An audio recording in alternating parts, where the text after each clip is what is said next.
العالمين والصلاة والسلام على سيد المرسلين وعلى آله وصحبه أجمعين.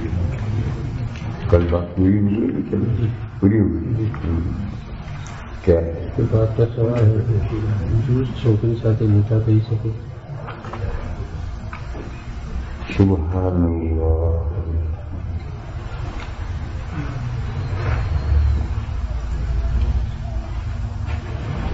کیا کھانے کا کیا ہے سمجھ لو اسے. اس ساتھ نکاح کہی سکے. یہود اور نصارہ ان کو قرآن کریم نے اہل کتاب کہا ہے. کتابیں تو اللہ تعالی نے اور انبیاء کو بھی اور قوموں کو بھی دی ہوں گی. کتابیں تو اللہ کی بہت ہے، 100 سے زیادہ کتابیں نازل ہوئی، مگر کسی دنیا کی کسی اور جماعت کو قرآن نے اہل کتاب نام نہیں. الحمدللہ کسی اور کو اہل کتاب نام نہیں دیے. فرق یہ ہے کہ یہود نصارہ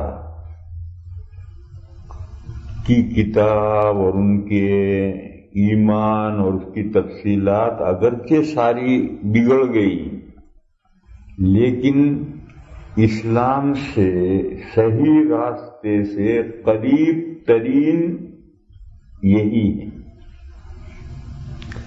ان کے یہاں نبوت کا واضح تصور ہے. یہود کے یہاں افراط ہے، نہیں، یہود کے یہاں تفریط ہے، عیسائیوں کے افراط ہے. موسیٰ علیہ السلام یہود کے پیغمبر، مگر میں نے خود ایک یہودی سے پوچھا، ایک سینیگوگ میں گیا تھا میں ان کی نماز دیکھنے کے لیے یہودیوں کی. پھر بعد میں ان کے امام سے ملاقات ہوئی، باتیں ہوئی، تو میں نے ان سے پوچھا کہ تم موسیٰ علیہ السلام کے بارے میں کیا عقیدہ رکھتے ہو؟ تو اس نے کہا اونلی ٹیچر. اور عیسائیوں میں نبوت کا واضح تصور ہے، مگر ان کے یہاں افراد ہے. وہ عیسیٰ علیہ السلام کو اللہ کا بندہ بھی مانتے ہیں، اللہ کا رسول بھی مانتے ہیں، اور اللہ کا بیٹا بھی مانتے ہیں، اور اللہ بھی مانتے ہیں. تو وہ تعظیم کرتے کرتے یہاں تک گئے، اور وہ بے قدری کرتے کرتے یہاں تک گئے کہ اونلی ٹیچر. تو بہرحال افراط و تفریط ہے دونوں کے یہاں، مگر نبوت کا واضح تصور دونوں میں. اللہ کی کتابیں اس کا واضح تصور ہے. کتابیں اللہ سے یہاں وحی کے ذریعے سے اترتی ہیں، یہ باتیں واضح طور پر دونوں کے یہاں ہے. توحید ان دونوں کے یہاں ہے، اگرچہ ہر چیز ان کی بگڑی ہوئی، لیکن توحید ان کے یہاں ہے. یہود کے یہاں تو ہے ہی. یہ عیسائی جو 3 خدا مانتے ہیں ان کے یہاں بھی توحید ہے. وہ کہتے ہیں کہ وہ 3 ایک ہیں، وہ 3 نہیں. بہرحال وہ 3 کو ایک کرتے ہیں. کیوں ایک کرتے ہیں؟ توحید کے وہ قائل اپنے آپ کو یہ اپنے آپ کو وہ موحد مانتے ہیں کہ ہم ایک اللہ کو مانتے ہیں. اور تم 3 مانتے ہو کہ وہ 3 تو ایک میں سے 3 نکلے، پھر وہ 3 میں سے ایک ہو گئے. یہ چکر ہے ان کا. آخرت کو مانتے ہیں، جنت و جہنم کو مانتے ہیں. اب فرق کتنا رہ گیا ہے؟ فرق ہے ان کی تمام تصورات میں جو بگاڑ آیا ہے وہ بگاڑ درست ہو جائے. اور یہود جو عیسیٰ علیہ السلام کو نہیں مانتے ہیں اور حضور کو نہیں مانتے ہیں، وہ مانتے یہاں تک اتر جائے. بھئی اتنی کمی رہ گئی. اور دنیا کی دیگر اقوام جو سب سے بڑی قومیں ہیں، یہ دنیا میں 2 ہی بڑی قومیں ہیں، ہندو اور بدھسٹ. یہی سب سے بڑی دونوں قومیں ہیں. ان سے بڑی کوئی ملت دھرم نہیں. ان یہود نصارہ مسلمانوں کے بعد میں جو سب سے بڑے دھرم ہیں انسانوں میں وہ ہندوازم اور بدھسٹ ہے. ان دونوں کے یہاں ان سب چیزوں کا دھندلا تصور ہو گیا ہے برائے نام. وہ نبوت نہیں. یہ جو فرقے ہیں یہود نصارہ اور مسلمان نبوت کا جو مفہوم سمجھتے ہیں، ہندوؤں کے یہاں نبوت کا یہ مفہوم نہیں. ان کے یہاں جب انسانوں کی اصلاح کی ضرورت پڑتی ہے تو اللہ تعالی اوتار لیتے ہیں. خود اللہ انسان بن کر کسی عورت کے پیٹ سے پیدا ہوتے ہیں اور خود اللہ دنیا میں آ کر کے لوگوں کی اصلاح کرتے ہیں.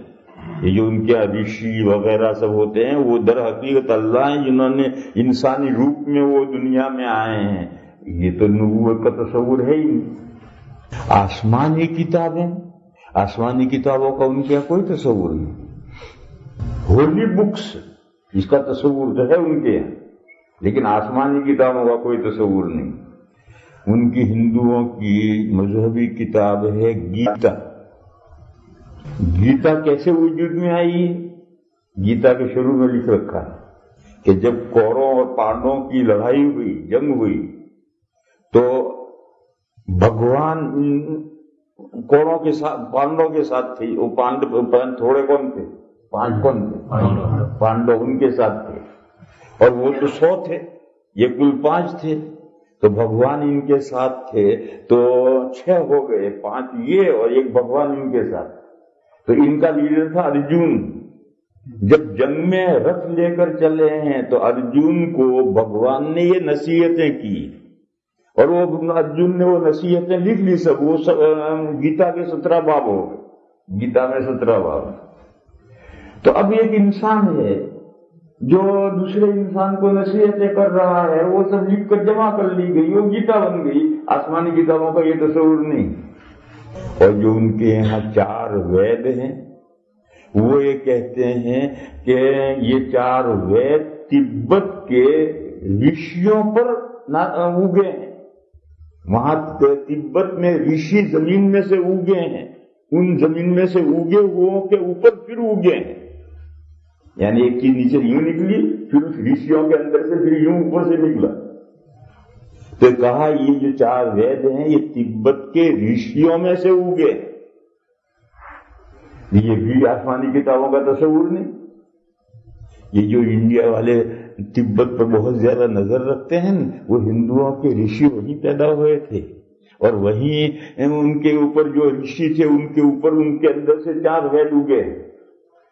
تو یہ جو وید اور گیتا یہی تو 2 کتابیں ہیں ان کی ہولی بکس. اور تیسری جو رامائن ہے وہ تو رام کی ہسٹری ہے، سوانح عمری ہے. تو تلسی داس کی لکھی ہوئی ہے یا پھر وہ کون تھا والمیکی کی لکھی ہوئی. پہلا والمیکی تھے، والمیکی کی نہیں مانتے. والمیکی کی جو رامائن ہے اسے نہیں مانتے.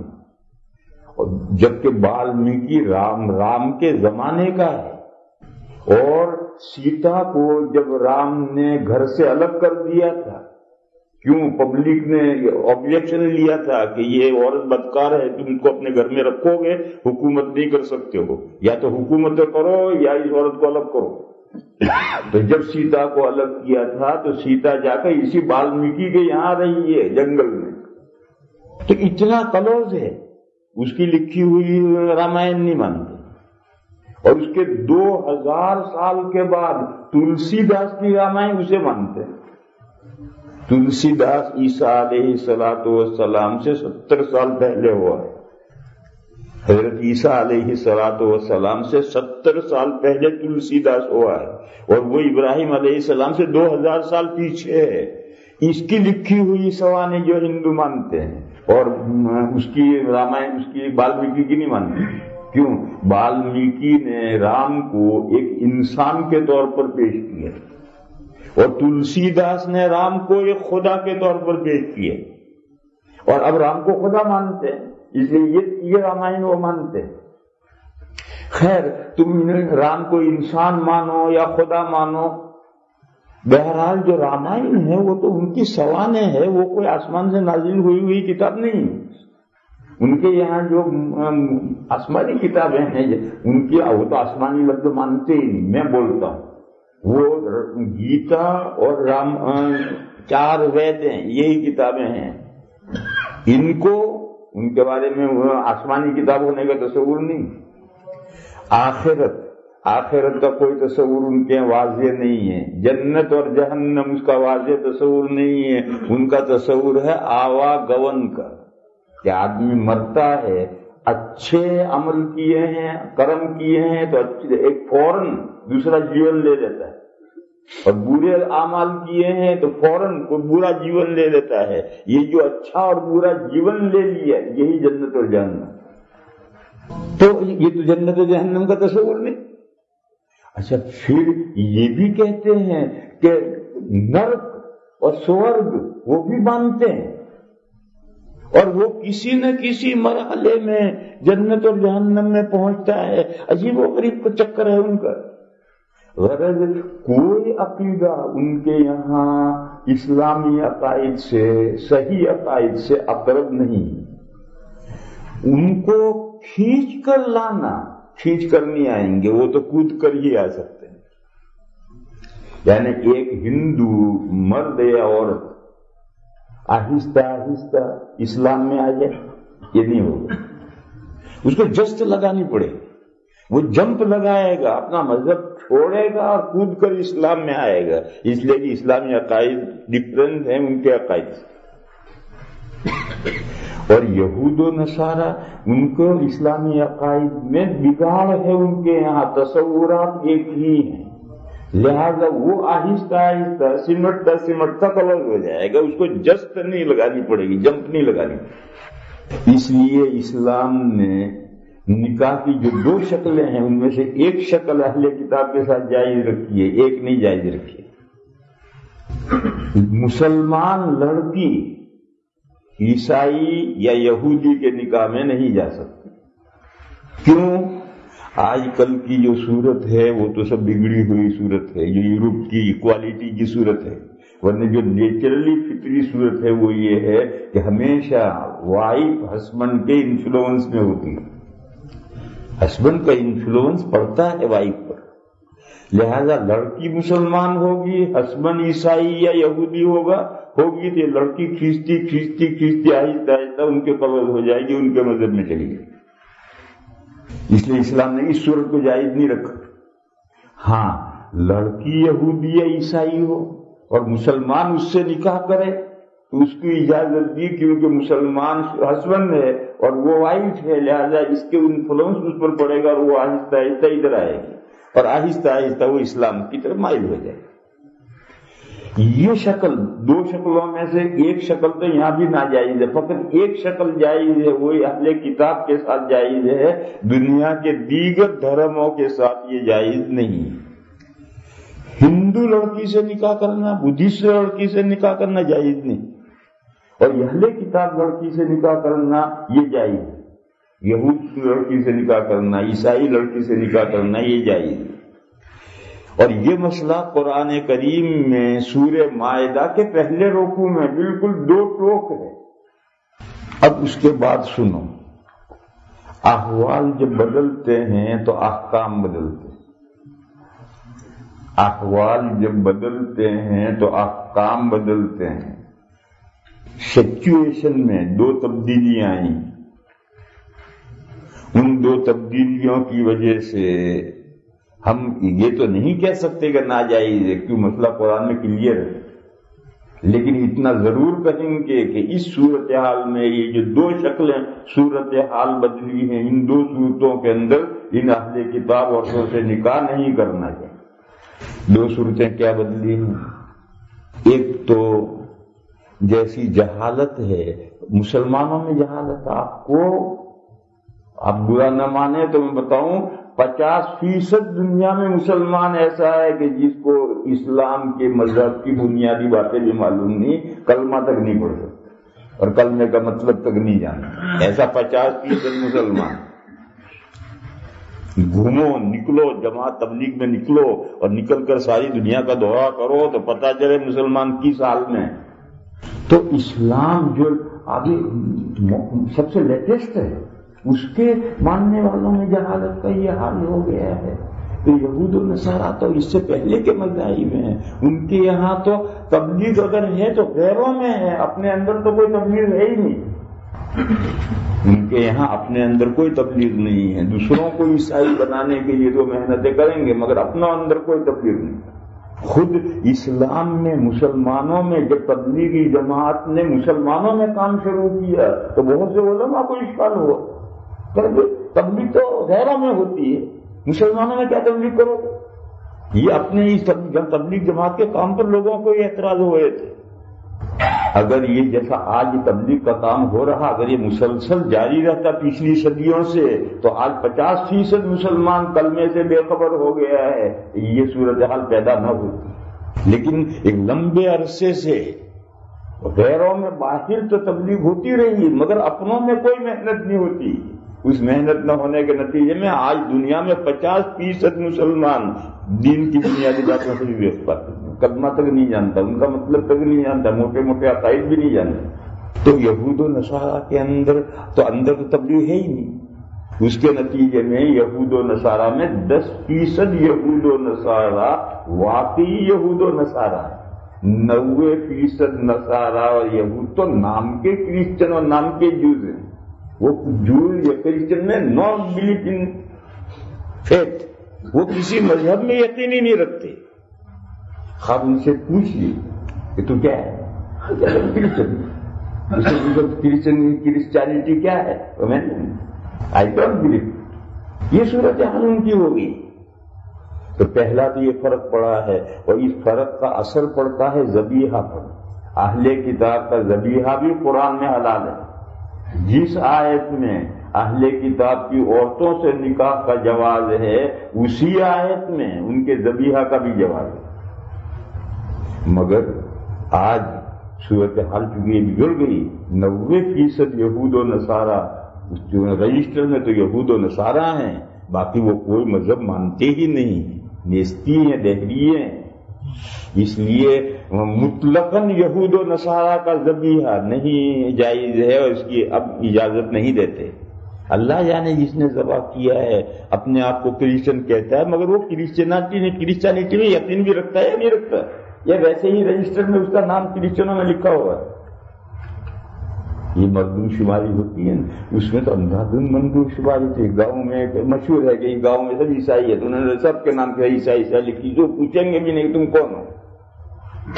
مان لو کہ ہندو ہیں اس گاؤں میں تو ہر ایک مردم شماری میں ہر ایک کے نام کے ساتھ ہندو لکھ دیں گے. وہ پوچھیں گے نہیں، ہو سکتا اس گاؤں میں کوئی عیسائی ہو کوئی یہودی ہو، سب کو ہندو لکھ مار. ایسی مردم شماری ہوتی ہے اندھا دھند. اس لیے ذبیحہ کے مسئلے میں بھی آج فتویٰ یہ ہے کہ اگر آپ انڈیویجول جانتے ہیں ذبح کرنے والے کو کہ وہ واقعی عیسائیت میں یا یہودیت میں یقین رکھتا ہے اور وہ واقعی عیسائی اور یہودی ہے، ایسا انڈیویجول آپ کسی آدمی کو جانتے ہیں، ایک شرط. دوسری شرط یہ ہے کہ بسم اللہ اللہ اکبر یعنی اللہ کے نام پر ذبح کرنا، یہ شرط ہے. بسم اللہ اللہ اکبر یہی لفظ ضروری نہیں، یہ تو عربی کے لفظ ہیں. دنیا کی کسی بھی زبان میں اللہ کا نام لے کر ذبح کرنا ضروری ہے، اور یہ شرطیں یہود و نصارہ کے یہاں بھی ہیں کہ اللہ کے نام پر ذبح ضروری ہے، اس کے بغیر ذبیحہ حلال نہیں ہوتا. بلکہ ان یہودیوں کے یہاں تو 17 شرطیں ہیں چھپی ہوئی ہیں کاغذ پر. یہ 17 شرطیں پائی جائیں گی ذبح کرنے والے کے اندر تو جانور حلال ہوگا ورنہ نہیں ہوگا. ان 17 شرطوں میں سے ایک یہ بھی ہے کہ ذبح کرنے والا مرد ہو، عورت ذبح کرے گی یہودیوں کے یہاں جانور حلال نہیں ہو. چھری ایسی ہو، چھری کی سائز بھی ہے اس میں. اسی لیے مشینی ذبح یہود نہیں مانتا. اور یو کے میں جب سب سے پہلے مشینی ذبح کا مسئلہ آیا تو انہی یہودیوں نے کیس لڑا اور پارلیمنٹ تک گئے اور اپنا ایکسیپشن کروایا. یو کے میں بھی جانور مشین سے ذبح کرنے کا قانون، اس کا اطلاق یہود پر نہیں ہوتا. انہوں نے پارلیمنٹ میں مقدمے کو لڑ کر اپنا ایکسیپشن کروایا. ان کے 17 شرطیں ہیں، وہ پوری چھپی ہوئی میں نے دیکھی. ان میں یہ بھی ہے کہ اللہ کے نام پر ذبح کیا جائے، اور ان کے سلوٹر ہاؤس میں ایک ربی نگرانی کے لیے مقرر ہوتا ہے کہ ذبح کرنے والا صحیح ذبح ہو رہا ہے یا نہیں۔ ان کے سلوٹر ہاؤس بھی میں نے جا کے دیکھے، ان کا ایک ربی ہوتا ہے جس کا ربی یوں قرآن میں لگ رہا ہے، ان کا ایک ربی مقرر ہوتا ہے، اور وہ باقاعدہ گھومتا رہتا ہے کہ ان کی شرائط کے لحاظ سے ذبح ہو رہا ہے یا نہیں۔ تو جیسا اللہ کے نام پر ذبح کرنا ہمارے یہاں ضروری ہے، ان کے یہاں بھی ضروری ہے۔ تو اگر آپ انڈیویجول آپ کسی بارے میں جانتے ہیں کہ یہ ذبح کرنے والا یہ واقعی عیسائی ہے، یہ واقعی یہودی ہے، یعنی وہ یہودیت میں یقین رکھتا ہے، عیسائیت میں یقین رکھتا ہے، اور وہ اللہ کے نام پر جانور ذبح کرے تو بے شک حلال ہے، نو ڈاؤٹ، قرآن میں یہ مسئلہ ہے۔ لیکن آج جو صورتحال ہو گئی، وہ صورتحال میں کہاں ذبح ہوا اور ذبح کرنے والا عیسائی کہلاتا ہے، مگر وہ ذبح کرتا ہے تو وہ واقعی وہ مذہب مانتا بھی ہے یا دہری اور نیستی ہے، اور ذبح کرتا ہے تو اللہ کا نام لے کر ذبح کرتا ہے، یا ویسے ہی ذبح کاٹتا رہتا ہے، یا مشین چلتی رہتی ہے اور چھریوں سے ذبح ہوتا رہتا ہے، خود بخود آٹومیٹکلی ذبح ہوتا رہتا ہے۔ اور چونکہ عیسائی کے سلوٹر ہاؤس میں سے جانور آیا ہے تو یہ کہا کہ عیسائیوں کا ذبیحہ ہے، عیسائیوں کا ذبیحہ نہیں، وہ تو مشین کا ذبیحہ ہے، اور مشین خود بخود چلتا رہتا ہے، اسے کوئی ہاتھ لگانے والا بھی نہیں ہے، اور جو اس کے نیچے آتا ہے وہ فٹافٹ کرتا رہتا ہے۔ ایسے جو ذبیحے ہیں یہ حرام ہے، یہ جائز نہیں، اور آپ کو تحقیق ہو جائے تو جائز۔ ایسا یہی صورتحال فرق یہاں پڑا ہے، عورتوں میں فرق پڑا ہے کہ 90% عورتیں ایسی ہو گئی ہیں کہ جو کہتی ہیں ہم عیسائی ہیں مگر ہیں کچھ نہیں۔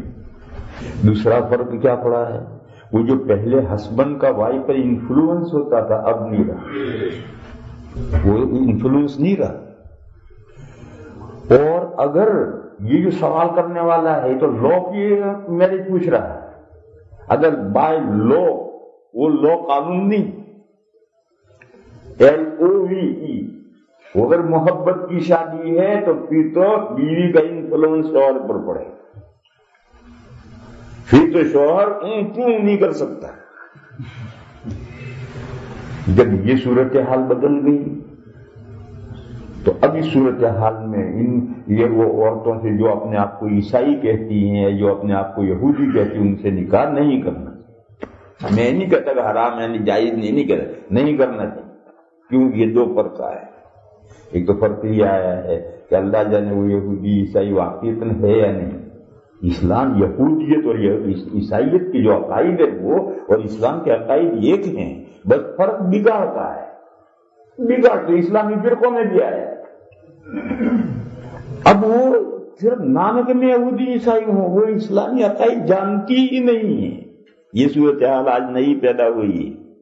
دوسرا اب شادیاں جیسی ہوتی تھی وہ اب صورتحال نہیں رہی، اب تو محبت کے نتیجے میں ہوتی ہیں، اور محبت کے نتیجے میں اور پھر وہ ملک جس ملک میں ایکوالٹی کا ایک مفہوم ہے، اس ملک میں جہاں ایکوالٹی کا ایک مفہوم ہے وہاں لا اور محبت کی شادیاں ہوتی ہیں، وہاں کوئی انفلوئنس ہسبینڈ کا وائف پر نہیں ہو سکتا۔